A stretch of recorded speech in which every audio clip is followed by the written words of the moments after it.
আপনি এখানে বসেছেন পার্থিব জাগতিক সামাজিক রাজনৈতিক কোনো স্বার্থ নাই, আছে?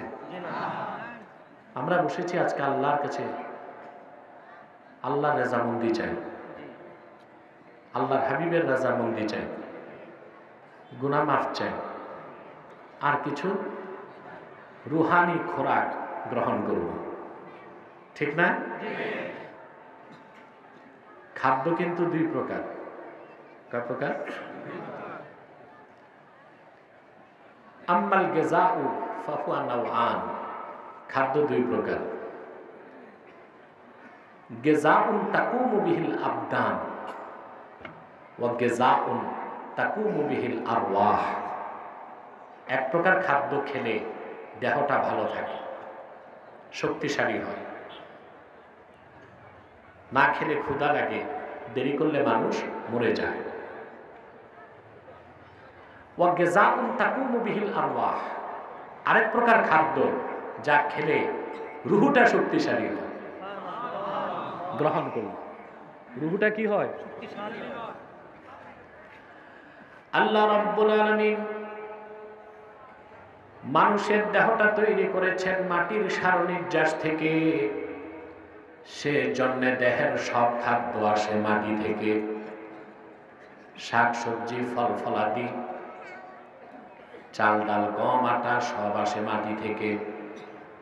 কিন্তু মানুষের রুহুটা এসেছে আসমান থেকে, রুহের খোরাকটাও এসেছে আসমান থেকে, ঠিক না?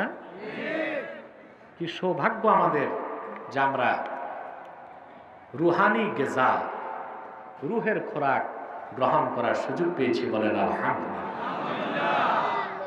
আমরা যে বসছি, আমাদের মালিক খুশি না? আমরা তো দিন শিখতে এসেছি। কি শিখতে? আগে তো মাহফিল করা মুশকিল ছিল বাংলাদেশ, ঠিক না? সমগ্র বাংলাদেশে 64টা ডিস্ট্রিক্টে মাত্র কয়েকটা থানায় আমাকে মাহফিল করতে দেয় নাই নাস্তিকরা। কিন্তু অনেক আলেম ওলামাকে কষ্ট দিয়েছে, নির্যাতন করেছে। মাহফিলের নাম শুনলেই অনুমতি লাগতো।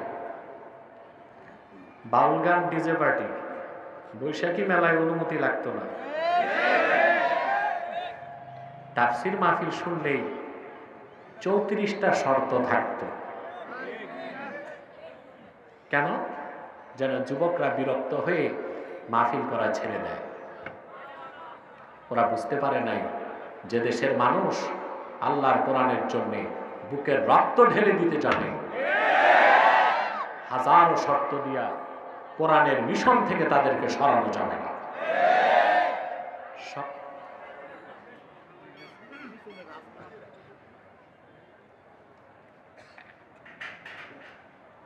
সম্ভব হয়েছে সরানো?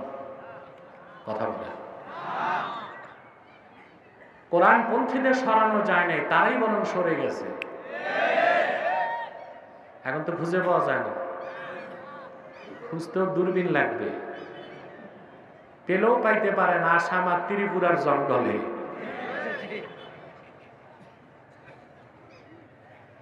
এটা হচ্ছে আমাদের দেশের পলিটিশিয়ান যারা, তাদের জন্য একটা শিক্ষা। ইসলাম আর মুসলমানকে চ্যালেঞ্জ করে বাংলাদেশে কেউ রাজনীতি করতে আগেও পারে নাই, এখনো পারে নাই, কিয়ামত তক পারবে না। পারছে? আগেও পারে নাই, এখনো সম্ভব না, সামনেও। ইসলাম আর মুসলমানকে বাদ দিয়া বাংলাদেশে কারো রাজনীতি চলবে না।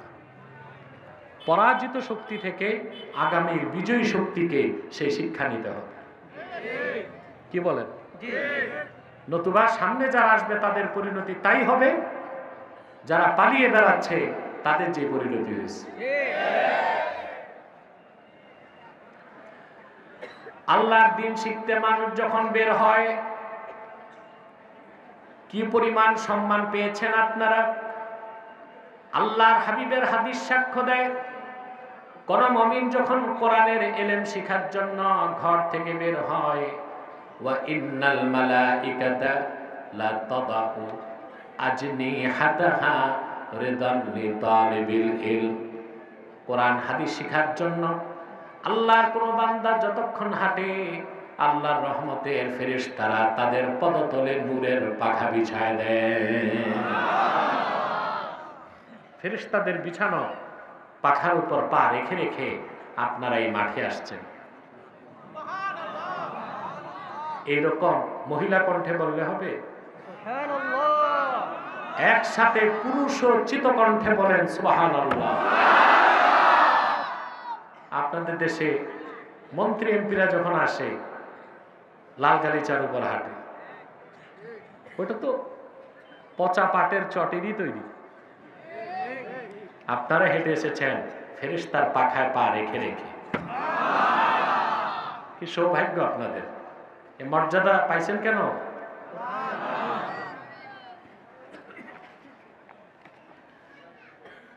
রহমতের ফেরেশতারা চতুর্দিকে আপনাদেরকে বেষ্টন করে ফেলেছে। আল্লাহ রাব্বুল আলামিন কঠিন নিরাপত্তা বুর্জ রচনা করে দিয়েছেন।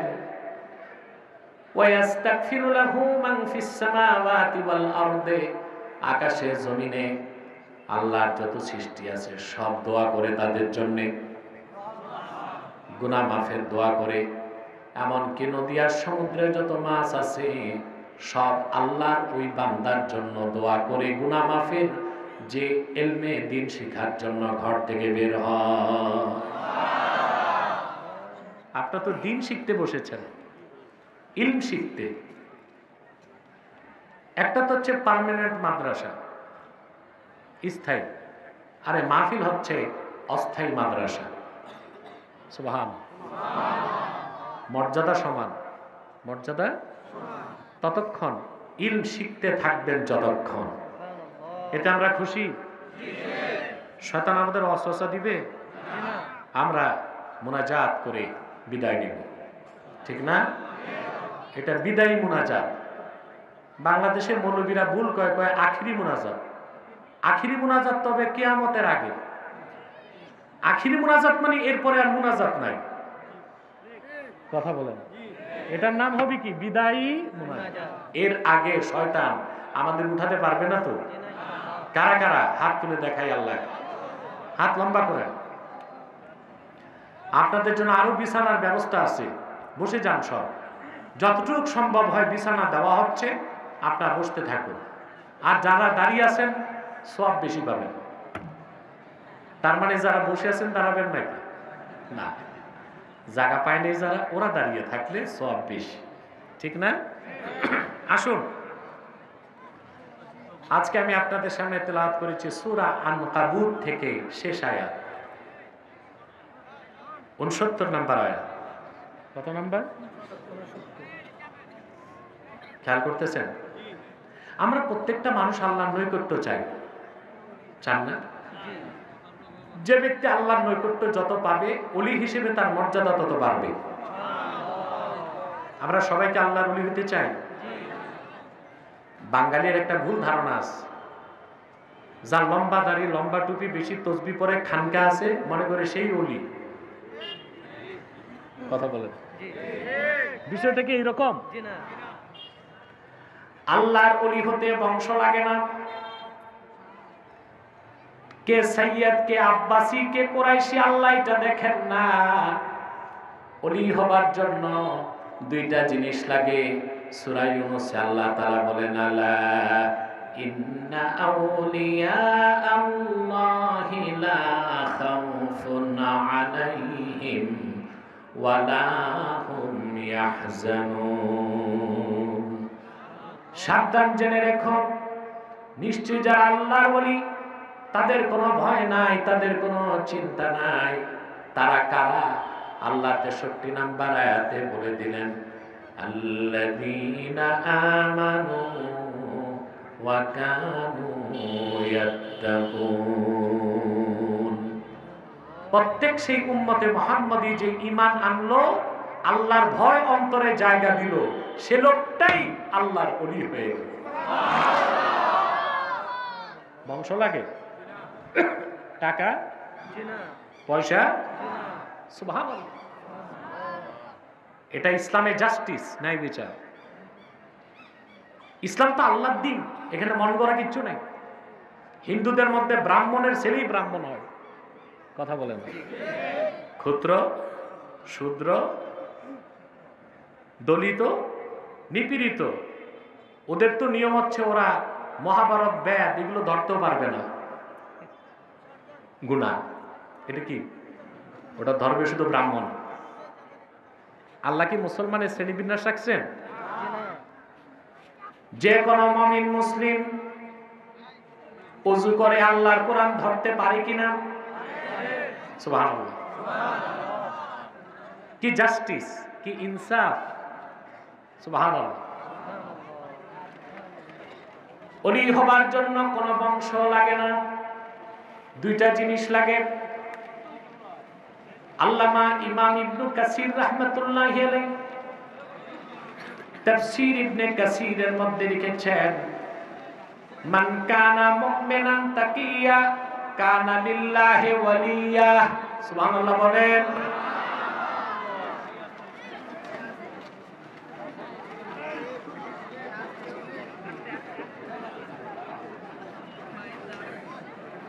কিচ্ছু না, এরা বসার জায়গা নিচ্ছে। পিছের কেউ না বুঝে ভাববে বিরিয়ানির পোটলা নিতেছে। এই হাজার হাজার মানুষের কোত্থেকে পোটলা দিবে ওরা? আমার বাচ্চাগুলো কষ্ট করে মাহফিলটা করে, এলাকার যুবকরা। আলহামদুলিল্লাহ।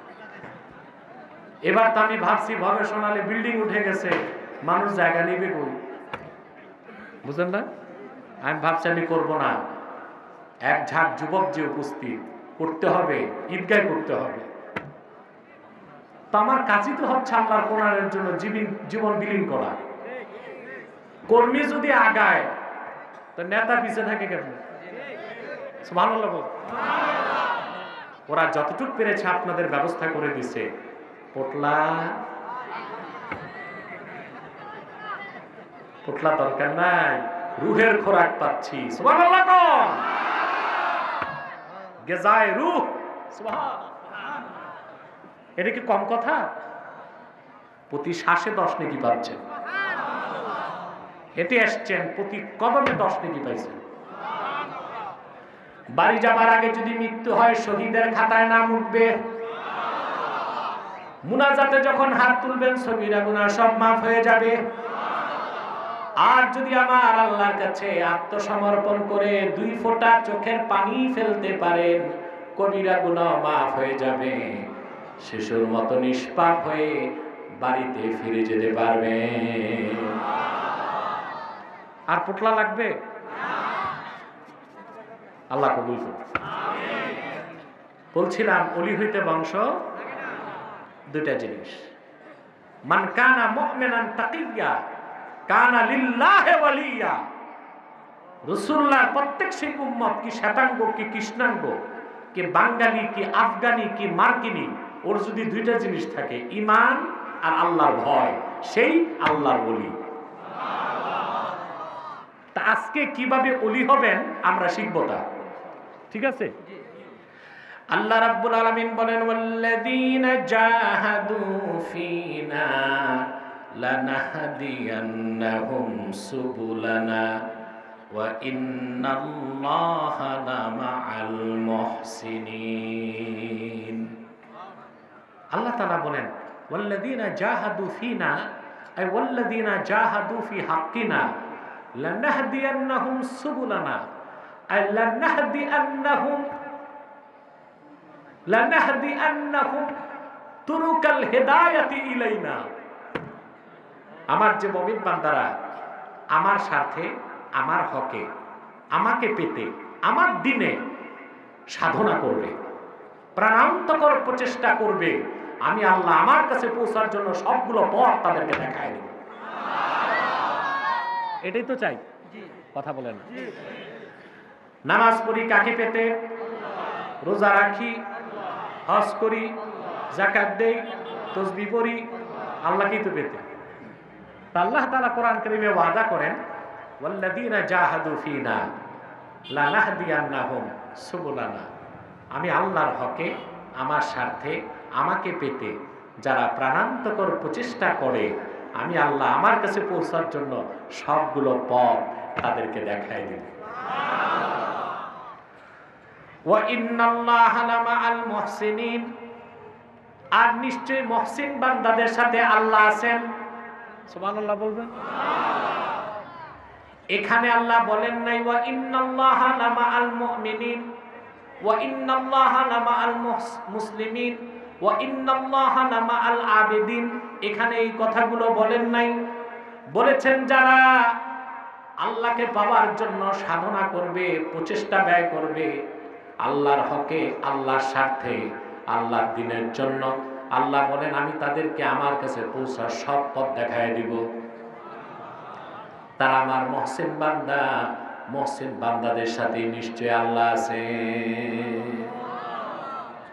মুহসিন মানে আপনি আল্লাহর মুকাররাব বান্দা, আপনি আল্লাহর নৈকট্যপ্রাপ্ত বান্দা হয়ে গেছেন, বলেন সুবহানাল্লাহ। এর জন্য লাগবে কি টাকা, ডলার, ইয়েন, পাউন্ড? মুজাহাদা। কি লাগবে? এই মুজাহাদা কি? জাহাদা ইউজাহিদু। মুজাহাদা হচ্ছে আল্লাহর সন্তুষ্টির জন্য আল্লাহর দ্বীনের পথে প্রাণান্তকর প্রচেষ্টা। শুধু প্রচেষ্টা না, সর্বাত্মক প্রচেষ্টা। জাহদুন বা জুহদুন এর অর্থ তাকাত, কুওয়াত, অর্থাৎ আল্লাহর দ্বীনের পথে সর্বাত্মক শক্তি ব্যয় করা, সর্বাত্মক চেষ্টা করা, এটার নাম মুজাহাদা। এই মুজাহাদার মাধ্যমেই মানুষ মুহসিন বান্দা হতে পারে, আল্লাহর নৈকট্য পেতে পারে, বলেন সুবহানাল্লাহ। ব্যাখ্যা লাগবে না? কথা বলেন। ঘুমাচ্ছেন? শীত লাগতেছে বলে? আমার লাগতেছে। আমি জানি না যে সড়কের পূর্ব পাশে গরম, পশ্চিম পাশে ঠান্ডা, বাতাস খোলামেলা, তো এই জন্য আমার মনে একটু আপনাদের নাতিশীতোষ্ণ ভাব লাগতেছে না? আপনারা মজায় আছেন, আমি তো উপরে বসছি, ঠান্ডা লাগতেছে। ঘুমাচ্ছেন না তো? দেখি একটু টেস্ট করব, কে কে ঘুমান, হাত উঠান।